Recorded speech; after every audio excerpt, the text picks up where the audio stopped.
Olá, tudo bem? Geraldo Augusto, do Você Tem Acesso, Paz. Vamos a mais um vídeo da nossa série Crescendo Espiritualmente com Princípios na Palavra de Deus. Hoje nós vamos ao livro de Levítico, aprender os princípios para o nosso crescimento espiritual no livro de Levítico. Vamos à tela?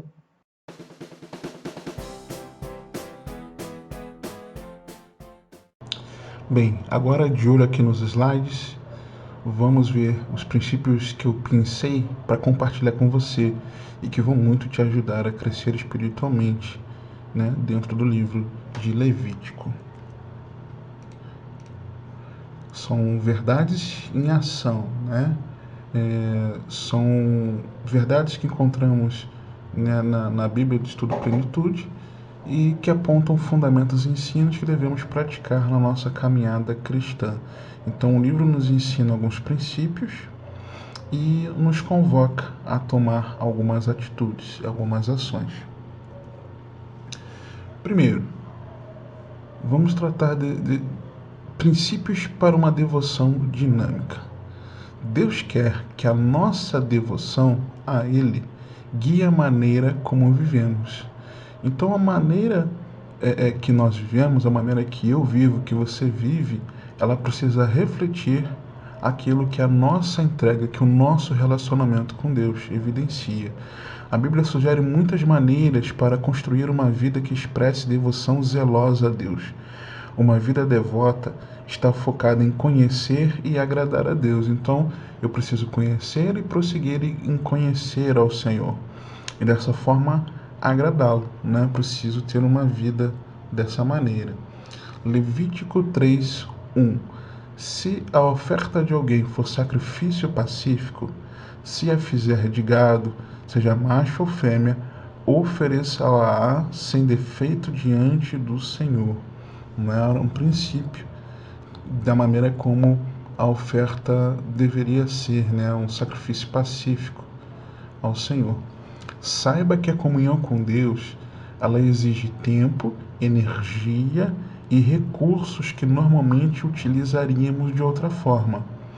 Esse é o princípio da mordomia cristã, servindo a Deus com o nosso tempo, com o nosso tesouro e com o nosso talento. Talvez, em algumas áreas das nossas vidas, nós não entreguemos o nosso tempo de qualidade, o melhor dos nossos dons e talentos e também dos nossos recursos financeiros, recursos materiais. Talvez seja assim em algumas áreas. Só que a nossa comunhão com Deus, ela exige tempo, energia e recursos que normalmente utilizaríamos de outra forma, que talvez usássemos para outras atividades. Talvez esse tempo que você está separando aqui para esse estudo, né, no livro de Levítico, para o seu crescimento espiritual, talvez você estivesse utilizando para outra coisa, para um trabalho, talvez um tempo para você assistir a uma TV, a um lazer, eu não sei. Mas você separou esse tempo para Deus e isso é muito positivo, né? Talvez você tenha separado o teu recurso financeiro que você compraria uma roupa nova, um calçado novo, um bem novo para você, mas você separou e decidiu investir aquele valor no reino de Deus, na obra de Deus, né? Talvez o seu talento, não sei, talvez um talento para administrar, para conversar com as pessoas, para aconselhar, ou na música, ou para cuidar de crianças. Eu não sei quais talentos e dons, talvez você pudesse usar em outras áreas, né? Mas você dedica isso ao Senhor. Então, muitas vezes, né, isso exige tempo, energia e recursos que normalmente seriam usados de outra forma, né? Esse é o princípio da mordomia cristã, servindo a Deus com tempo, tesouro e talento. Outro texto, Levítico 6, 12 e 13. O fogo, pois, sempre arderá sobre o altar, não se apagará, mas o sacerdote acenderá lenha nele cada manhã, e sobre ele porá em ordem o holocausto, e sobre ele queimará a gordura das ofertas pacíficas. O fogo arderá continuamente sobre o altar, não se apagará. O que isso aponta para nós? Que devemos ser constantes no zelo pelo Senhor e seu reino. Segunda carta aos Tessalonicenses, no capítulo 3, versos 4 e 5. Nós também temos confiança em vós no Senhor, de que não só estáis praticando as coisas que vos ordenamos, como também continuareis a fazê-las. Ora, o Senhor conduz o vosso coração ao amor de Deus e à constância de Cristo. A devoção indiferente à mornidão espiritual é desprezível, como vemos em Apocalipse 3, versículo 16. Então, é muito importante nós entendermos esse princípio de um zelo, né, constante. Um zelo constante que eu e você devemos ter no nosso relacionamento com o Senhor, né? O fogo, pois, sempre arderá, não se apagará. Isso mostra o quê? Continuidade. O que o sacerdote teria de fazer? O sacerdote, ele teria de acender lenha nele cada manhã. Toda manhã o sacerdote deveria acender a lenha, né, sobre o altar. De vez em quando, só aos domingos, só no dia de culto. Quando que seria? Sempre toda manhã. Sempre toda manhã. Para quê? Para que o fogo ardesse continuamente sobre o altar e não se apagasse. Eu e você precisamos, nós somos sacerdotes, né? Quando entregamos as nossas vidas a Jesus, nós nos tornamos sacerdotes. E quando nós nos tornamos sacerdotes, essa verdade, esse princípio, ele precisa ser estabelecido na nossa vida, de nós acendermos a lenha no altar todos os dias. Que altar é esse? Né? Que altar seria esse? Esse altar seria das nossas vidas. As nossas vidas são altar do Senhor. São altares do Senhor. A minha vida é um altar do Senhor. A sua vida é um altar do Senhor. Então, o fogo deverá arder continuamente na minha vida e na sua vida, sempre. Por isso a importância de nós sermos constantes no zelo pelo Senhor e pelas coisas de Deus, pelo reino de Deus, né? E é muito importante termos esse cuidado, como Apocalipse 3 nos mostra, de que uma vida morna, né? Uma vida morna, ela faz com que o Senhor a despreze, o Senhor vomita da boca. Jesus fala isso, Apocalipse 3. Então é muito importante nós termos essa constância na nossa vida com Deus. Né? Vamos lá. Diretrizes para uma vida piedosa. Apesar de frequentemente preocupado com os tipos de cerimoniais hebraicos e leis rituais, né, Levítico pode se provar útil para qualquer crente que seja sério sobre aprender a viver uma vida devota a Cristo Jesus. Então, o livro de Levítico, ele é útil para quem? Para qualquer cristão, para qualquer crente que esteja sério em aprender uma vida devota a Cristo Jesus. Por quê? Porque o livro ele mostra, né, ele torna claro que a devoção ela não é opcional para aqueles que desejam viver uma vida que agrade ao seu Senhor, né? Então, é algo que você e eu precisamos sempre, sempre entender, que isso o livro nos aponta. Levítico 4, versículos 2, 13, 22 e 27. Fala aos filhos de Israel dizendo: quando alguém pecar, né? Ou seja, era de certo que alguém pecaria, porque quando pecasse, né? Por ignorância contra qualquer dos mandamentos do Senhor, aí vamos pular para o 13. Mas se toda a congregação de Israel pecar por ignorância, se for oculto aos olhos da coletividade, pulando para o versículo 22. Quando um príncipe pecar, pulando para o 27. Se qualquer pessoa do povo da terra pecar por ignorância, né? Ou seja, Deus já sabia que o povo pecaria. Deus sabia que qualquer pessoa do povo que um príncipe, né, um líder pecaria. Deus sabia que toda a congregação de Israel poderia pecar, né? Quando alguém pecasse, então Deus já tratava ali sobre isso. O que isso mostra para mim e para você? Que nós devemos reconhecer que nós estamos inclinados a pecar por a nossa própria natureza, né? Pela nossa própria natureza, nós estamos inclinados a pecar. O apóstolo Paulo nos mostra isso fortemente em Romanos 7, nos versículos 19 a 24. Eu vou abrir aqui a minha Bíblia e vou ler com você Romanos 7, do 19 ao 24. Por quê?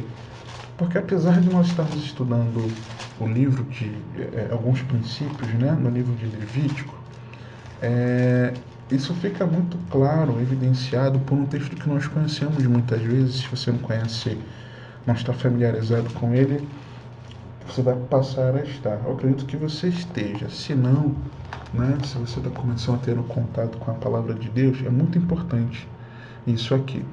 Paulo estava falando sobre a lei e o pecado. E aí, a partir do versículo 19, o apóstolo Paulo fala assim em Romanos 7: porque não faço o bem que prefiro, mas o mal que não quero, esse faço. Mas se eu faço o que não quero, já não sou eu quem o faz, e sim o pecado que habita em mim. Então, ao querer fazer o bem, encontro a lei de que o mal reside em mim. Que mal é esse que residia em Paulo? Era a própria natureza pecaminosa. Versículo 22. Porque no tocante ao homem interior, tenho prazer na lei de Deus, mas vejo nos meus membros outra lei que, guerreando contra a lei da minha carne, me faz prisioneiro da lei do pecado que está nos meus membros. Desventurado homem que sou, quem me livrará do corpo dessa morte? Então, fica muito claro que a nossa natureza ela é pecaminosa. Então, nós precisamos reconhecer isso, que nós estamos inclinados a pecar. Então, é muito importante termos a palavra de Deus cravada, selada no nosso interior, para que possamos ser limpos por ela, sabendo que nós pecamos pela nossa natureza pecaminosa. Se nós pecarmos, o que vamos fazer? Pedir perdão ao Senhor. O Senhor vai nos perdoar e do nosso pecado ele não vai mais se lembrar. Ok? Levítico 7, 29 a 32 e depois o 36. Fala aos filhos de Israel, dizendo: quem oferecer ao Senhor o seu sacrifício pacífico, trará a sua oferta ao Senhor. Do seu sacrifício pacífico, trará com suas próprias mãos as ofertas queimadas do Senhor. A gordura do peito com o peito trará para movê-lo por oferta movida perante o Senhor. O sacerdote queimará a gordura sobre o altar, porém o peito será de Arão e de seus filhos. Também a coxa direita dareis ao sacerdote por oferta dos vossos sacrifícios pacíficos, a qual o Senhor ordenou que se lhes desse dentre os filhos de Israel, no dia em que os ungiu. Estatuto perpétuo é pelas suas gerações. Então era o seguinte: quem fosse oferecer ao Senhor o que? O seu sacrifício pacífico, traria a oferta ao Senhor. Ok. Só que com as suas próprias mãos as ofertas queimadas entregaria. Aconteceria o seguinte: a gordura do peito com o peito seria movida por oferta movida perante o Senhor. E aqui o sacerdote queimaria a gordura sobre o altar, porém o peito será de Arão e de seus filhos. Também a coxa direita dareis ao sacerdote por oferta de vossos sacrifícios pacíficos. E isso seria como? Isso seria ordenado que fosse dado dentre os filhos de Israel no dia que surgiu como estatuto perpétuo pelas suas gerações. Então, honre os servos de Deus com apoio financeiro adequado. Aquele que é escolhido por Deus para se envolver exclusivamente na obra, ele é merecedor do seu salário, é merecedor do seu alimento, né? Lucas 10, 7, 1 Timóteo 5, 17 e 18 falam muito claramente sobre isso, sobre o trabalhador ser digno do seu salário. né? É muito importante que você e eu honremos os servos de Deus com apoio financeiro adequado, né? É um princípio que está instituído e que nós devemos praticar na nossa vida. Levítico 19:32. Diante das cãs te levantarás e honrarás a presença do ancião e temerás o teu Deus. Eu sou o Senhor. Então, honrarás a presença do ancião e temerás o teu Deus.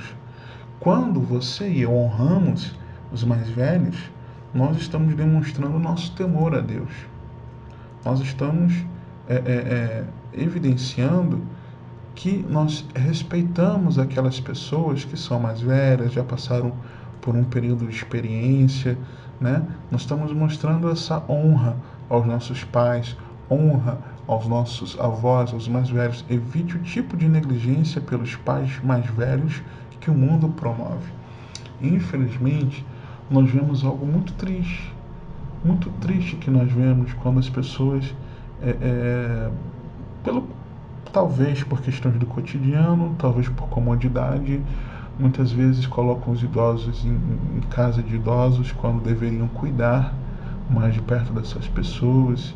Eu sei que às vezes é por conta de não ter ninguém para cuidar e a pessoa precisar trabalhar, mas muitas vezes não é. É porque a família não quer ter o esforço, a dedicação de cuidar do idoso. Muitas vezes vemos os idosos morando no seio familiar sendo desonrados, desrespeitados, sua vontade é colocada de lado, são tratados muitas vezes como um peso, como um estorvo. Você e eu precisamos nos afastar disso. Um dia, se Jesus não voltar antes, né, se o Senhor não nos buscar antes, seja morrendo ou no nosso arrebatamento, nós seremos velhos. E aquilo que nós semeamos, nós vamos colher, né? Estejamos certos disso. Levítico 26, 13, 4 e 14, 16. Se andares nos meus estatutos, guardardes os meus mandamentos e os cumprides, então eu vos darei, né? E aí isso vai falando as bênçãos que ele levaria ao povo que andasse nos seus estatutos e guardasse os seus mandamentos, os cumprisse-os. Mas se me não ouvides, não cumprirdes todos esses mandamentos, se rejeitardes os meus estatutos, a vossa alma se aborrecer dos meus juízos, a ponto de não cumprir todos os meus mandamentos, e violardes a minha aliança, então eu vos farei isto, porei sobre vós terror, e aí me falando toda a maldição por conta da não obediência, né? 40 e 42 de Levítico 26. Mas se confessarem a sua iniquidade, a iniquidade de seus pais, na infidelidade que cometeram contra mim, como também confessarem que andaram contrariamente para comigo, pelo que também fui contrário a eles, e os fiz entrar na terra dos seus inimigos, se o seu coração incircunciso se humilhar, e tomarem eles por bem o castigo da sua iniquidade, então me lembrarei da minha aliança com Jacó, e também da minha aliança com Isaac, também da minha aliança com Abraão, da terra me lembrarei. Então é importante você e eu estudarmos e conhecermos a palavra de Deus. Estude e conheça, pratique-a com fé. Deus abençoa a obediência, nós lemos, mas considera a hostilidade para com ele como infidelidade. Então, se você e eu nós desobedecemos a palavra, ele considera com hostilidade, como hostilidade. Então, vamos prestar atenção, né, naquilo que você e eu temos feito em relação a obedecer ou não a palavra de Deus. Levítico 27, 1 a 5. Disse mais o Senhor a Moisés: fala aos filhos de Israel e dize-lhes: quando alguém fizer voto com respeito a pessoas, estas serão do Senhor, segundo a tua avaliação. Se o objeto da tua avaliação for homem da idade de 20 anos até de 60, será a tua avaliação de 50 ciclos de prata, segundo o ciclo do santuário. Porém, se for mulher, a tua avaliação será de 30 ciclos. Se a idade for de 5 anos até 20, a tua avaliação do homem será de 20 ciclos e a da mulher de 10 ciclos. Continuando. Se a idade, versículo 6, se a idade for de 1 mês até 5 anos, a tua avaliação do homem será de 5 ciclos de prata, e tua avaliação pela mulher será de 3 ciclos de prata, de 60 anos para cima. Se for homem, a tua avaliação será de 15 ciclos, se mulher 10 ciclos. Mas se for mais pobre do que a tua avaliação, então apresentar-se-á diante do sacerdote, para que este o avalie, segundo o que permitem as posses do que fez o voto, o avaliará o sacerdote. O que isso mostra para a gente? Nós vemos ali a questão do voto, por pessoas. Isso mostra para a gente que devemos saber que Deus dá um valor especial a todos aqueles que Ele redimiu. Se alguém desejasse que o seu ente querido fosse separado para Deus, consagrado a Deus, então teria de fazer um voto ou oferta por ele, por esse ente, por essa pessoa da família. E daquele momento em diante, aquela pessoa passaria, ou aquelas pessoas, passariam a pertencer a Deus. Então, era algo muito especial. Então, por exemplo, se eu quero que a minha esposa e a minha filha elas sejam consagradas a Deus, de acordo com esse texto que nós lemos, eu faria então um voto ou uma oferta por elas, E daquele momento em diante, daquele voto, daquela oferta, elas passariam a pertencer a Deus, Passariam a ser consagradas ao Senhor. Isso é algo que copia exatamente o que Deus fez pela humanidade. Ele fez o voto, ofertando seu Filho para consagrar a humanidade para si. O Senhor, Ele decidiu nos separar para Ele. O Senhor Deus, o nosso Eterno, Ele nos separou, quis nos separar, e a maneira dele fazer isso foi entregando o seu Filho como uma oferta. Ele fez o voto, o maior de todos, o mais especial de todos, para que a humanidade fosse separada, consagrada a Ele. Ok? E aí, aprendeu com os ensinamentos? Foi bênção para você? Espero que sim. Eu vou te entregar um presente. Clica no link que vai estar aparecendo aqui na parte de baixo do vídeo. Clica nesse link que eu vou entregar um presente para você. 2 presentes, aliás. Eu vou entregar o slide dessa aula, para que você possa estar estudando melhor. E vou também entregar um presente que é um guia com 3 passos simples, mas poderosos, que vão te ajudar a aquecer a sua vida espiritual. 3 simples passos, simples e poderosos, mas vão te ajudar muito. Agora eu quero te pedir um favor. Se você gostou desse vídeo, se essa mensagem foi bênção para você, compartilhe. Compartilhe com mais pessoas para que o Evangelho do Reino ele possa estar sendo propagado ainda mais. Se você acha que esses ensinamentos foram importantes para você, compartilhe esse vídeo com seus amigos, com a sua família, com seus irmãos da igreja. Compartilhe esse vídeo. Tudo bem? Agora eu quero te pedir um outro favor. Eu vou pedir que você se inscreva também no canal. Vai estar aparecendo para você aqui do outro lado. Se inscreva aqui para que você possa estar sempre sendo avisado quando novos vídeos forem publicados, Eu vou estar publicando regularmente. Se inscreve aí, tá bom? Deixe seu comentário e se você gostou também, dá aquele joinha que eu vou saber se eu pude te abençoar através desses ensinamentos ou não, tudo bem? Que o Senhor te abençoe e te guarde, que Ele te conduza e governe a sua vida. Você tem acesso. Até o próximo vídeo. Paz.